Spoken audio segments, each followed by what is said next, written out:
General Motors plans to mass-produce self-driving cars that lack traditional controls like steering wheels and pedals by 2019, the company announced today. It's a bold declaration for the future of driving from one of the country's big three automakers, and one that is sure to shake things up for the industry as the annual Detroit Auto Show kicks off next week. The car will be the fourth generation of its driverless, all-electric Chevy Bolts, which are currently being tested on public roads in San Francisco and Phoenix, and when they roll off the assembly line of GM's manufacturing plant in Orion, Michigan, they'll be deployed as ride-hailing vehicles in a number of cities. It's a pretty exciting moment in the history of the path to wide-scale, autonomous vehicle deployment and having the first production car with no driver controls, GM President Dan Ammann told The Verge. And it's an interesting thing to share with everybody. The announcement coincides with the tail end of CES, where a number of big companies announced their own plans to deploy autonomous vehicles, and right before the Detroit Auto Show, where the industry will have on display all the trucks and SUVs that make its profits.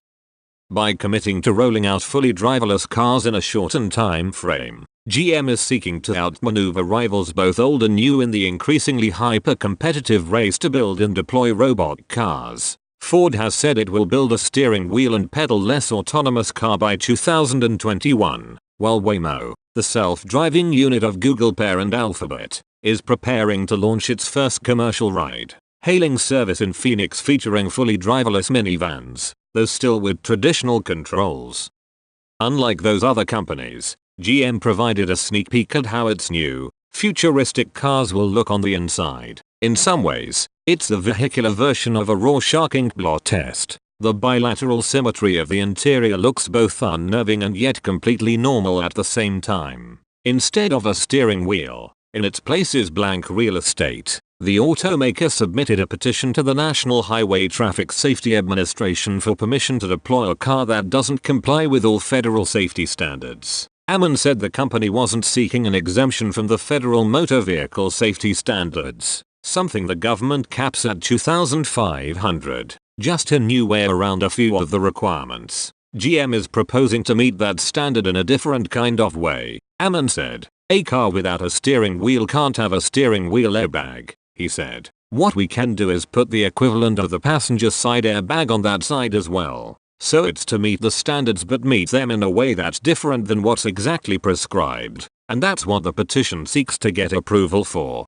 Of course, the issue of exemptions from federal safety standards may become moot if Congress passes a bill to lift the cap from 2,500 to 100,000, but as of now, the legislation is stalled.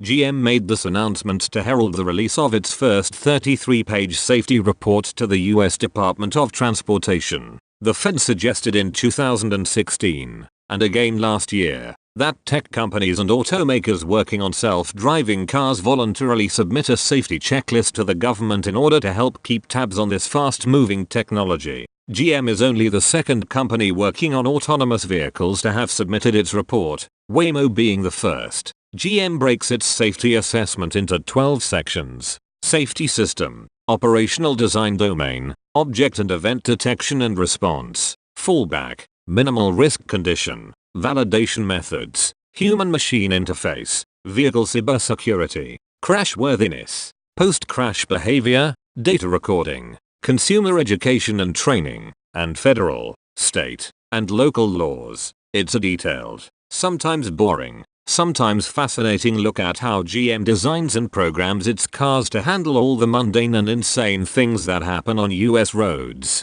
There are some standout elements in the announcement, such as GM's argument as to why its testing in San Francisco is exponentially more important than its suburban testing, emphasis ours.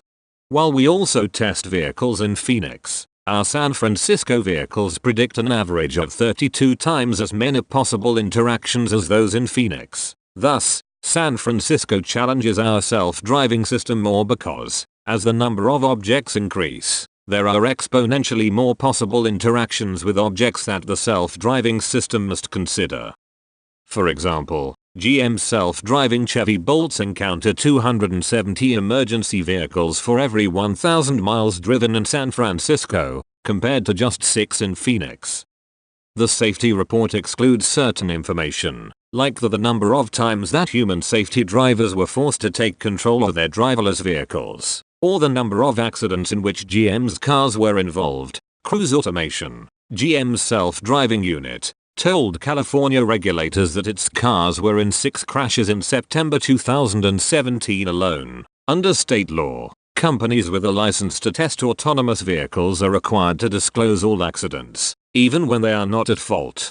Speaking of accidents, GM has not one, but 2 data recorders in each of its autonomous vehicles to store and protect information in the event of a crash. The collected data includes information from the car's sensors, vehicle actions, and any malfunctions that occur. Like a black box recorder on an airplane, the data logging machine is designed to withstand catastrophic accidents.